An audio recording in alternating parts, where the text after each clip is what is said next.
Good morning. It's 88.9 The Buzz. Pizzano and Sandy. Everybody wants to be rich, right? The question is, do you want to be famous or do you want to be both? What's the question? I don't know. We have a famous guy and possibly rich, Brandon T. Adams, on the radio with us this morning. Good morning, man. How are you? Oh, man, when you make an intro like that, I guess I feel much better. Good. Well, I'm looking at you. We were doing Facebooking Live, and I see two beautiful Emmy Awards behind you for your some of the producing TV series and stuff. The one that you have on Amazon Prime, what's it called right now? Yeah, Success in Your City, which that's my wife, that's mine. So I get it. I see. Because you are both in the TV show. Yes. Yeah. And this is where you go around to different places around the country and find out what their definition of other people's success is. What's one of the weirdest ones you've seen? Success, you look at it, people have this conception success is like you got to have a lot of money, material things, all these things society tells you. But what we found out is when people figure out what success means to them, like that's once they figured out what it meant to them and they actually went for it, that was a true success. But I would say that the biggest thing I learned is every person's version of success that was actually successful had contribution as a part of it. So giving back to the community, helping other people. Yeah, that's very cool. And that's what you do. You're helping us right now. Yeah. I'm helping you, and I don't think we'll do any bets today because I don't think Sandy can handle the bets anymore. I know. No, I don't want to do this anymore. I'm done. I was talking. I wouldn't shower for a week if you gave me $100. I know. That's what I told him. We were talking about it earlier. So we Googled the top most Googled job-related questions, and number one most Googled question was, how do I quit? How do I quit my job? How do I quit my job? Relationship? Was the most Googled job-related question. Is that crazy or what? So if it's most Googled, then what's the advice you would give? It's very interesting. I mean, I will keep this PG-13. I mean, there could be a couple as I go here. Yeah, right. But I would say this. I'm all about never burning a bridge. Like, no matter how hard it is with your job, at least give your 2 weeks notice. At least let them know you're making the transition. And I would tell you, I used to work in corporate. And when I did, I remember, I'm going to go another 3 months, another 6 months. And then one day I'm just like, no, this is going to go on for a long time. So I basically put my foot down, made the commitment, and I quit. I let them know.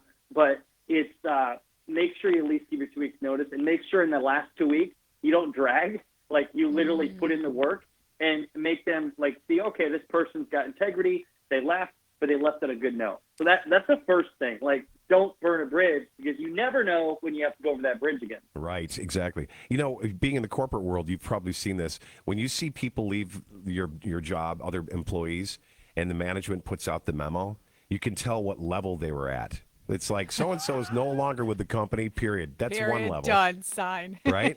Then there's another one that says so-and-so is no longer with the company. We wish them well. Yeah. Right? Yeah. That's another one. And then the third one is the long, teary list of, oh, you were so great, and you know, that kind of stuff. Wonder where you would rank, Scotty.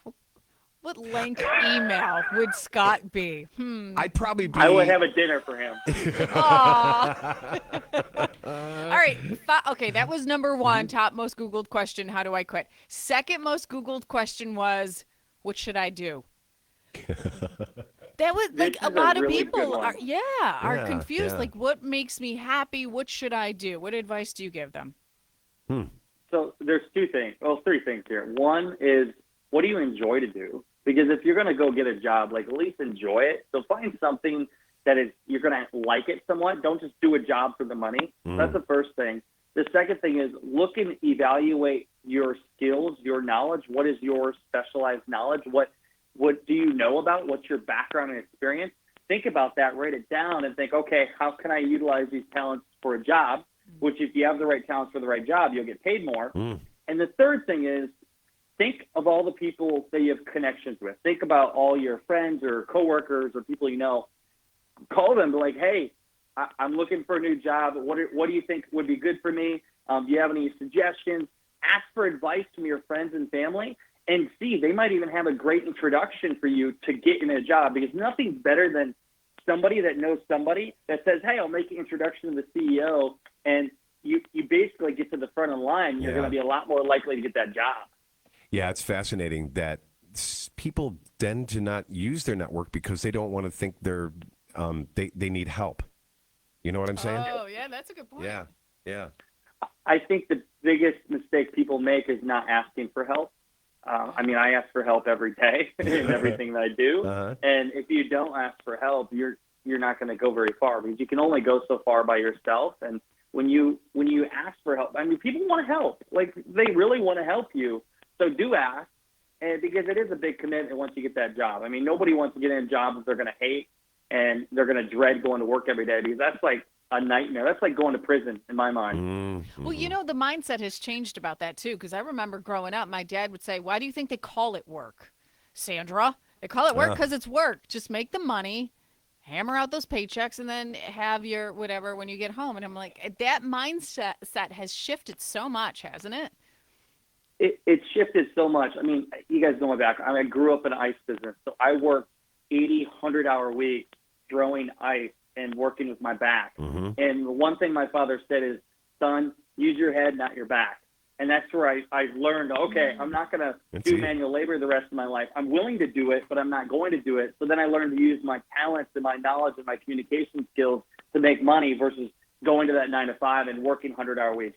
I mean, you can get more done sometimes in like 20, 30 hours than people get in 100 hours. Be smart with how you do your work. Don't just feel like you're always working. Right. Work smart, not hard, right? Every time you bring up the fact that you worked at an ice business, your dad ran, I just think of Sven from Frozen. I am so sorry. And it's all that comes to my mind is, oh, look, we're talking to Sven.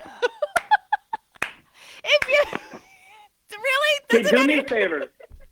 Get me a stuffed animal of that, yeah. and then send it to me, and I'm going to set it up here. Right I totally am. Next to your Emmy or your wife's Emmy?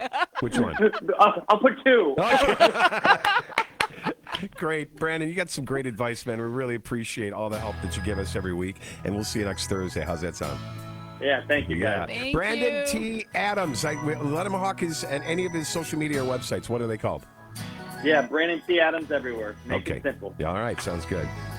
Google him. Don't Google how do I quit. Google Brandon T. Adams. It's 98.9 The Buzz and Spazzano and Sandy. We'll be right back.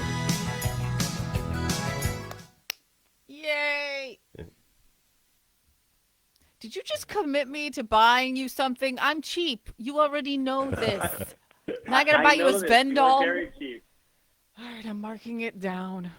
I was thinking about this. I'm like, I wonder if Sandy would have followed through if I would have said $500. I know. I think so too. I think she would have. I was going to do a $500 30 days. Yes. 30 days! I will ask for an outfit change then. I would have to pick a different outfit. You can take that and you can buy all the outfits for the 30 days. You see, just buy all the same $500 worth of outfits, and then right. 2, 5, 8. Maybe someday. Yeah, right. Someday.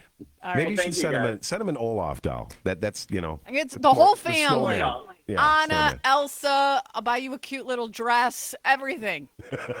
That's so sweet of you. I know. Thanks, man. Have a great Thank day. We'll see you you. next week. Yep, Bye. bye. Bye, Facebook Live.